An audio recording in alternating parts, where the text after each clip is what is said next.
How did Jimmy Hoffa change the Teamsters Union? Have you ever wondered how one person can reshape an entire organization? Jimmy Hoffa did just that with the Teamsters Union. His leadership marked a turning point in the union's history, especially from a socialist viewpoint. Initially, the Teamsters were known for their strong, militant organizing. In the 1930s, socialists played a big role in leading successful strikes that advanced workers' rights. However, when Hoffa took charge in the 1940s, he shifted the union's focus. He removed many of the more radical members, especially those from Minneapolis who had been key in militant labor actions.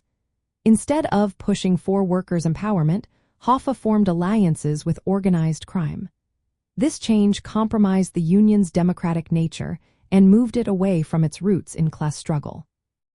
Under Hoffa's leadership, the Teamsters became more bureaucratic. The focus shifted to maintaining power and collaborating with employers rather than challenging capitalist exploitation. This was a significant departure from the union's earlier role as a champion for working-class struggles. Hoffa's administration often sided with employers on issues like wage cuts and pension reductions during tough economic times. Instead of mobilizing workers to resist these attacks, the union leadership prioritized its own interests.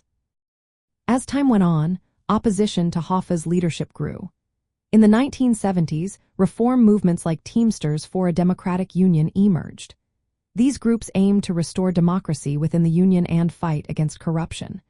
They wanted to reorient the union towards defending workers' interests.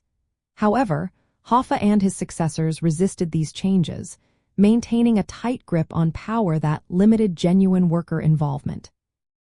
From a socialist perspective, Hoffa's changes illustrate how labor unions can be influenced by corrupt leadership. His time as leader shows the risks of unions becoming entangled with capitalist interests and organized crime. This weakens their ability to advocate for systemic change and worker control. The ongoing struggle within the Teamsters between bureaucratic leaders and rank-and-file reformers reflects broader tensions in the labor movement. In practical terms, Hoffa's leadership resulted in a Teamsters Union that was less democratic and less militant. This shift limited the union's effectiveness in promoting workers' rights and socialist labor economics. The legacy of Hoffa's era continues to shape discussions about union democracy and the role of labor unions in fighting against exploitation.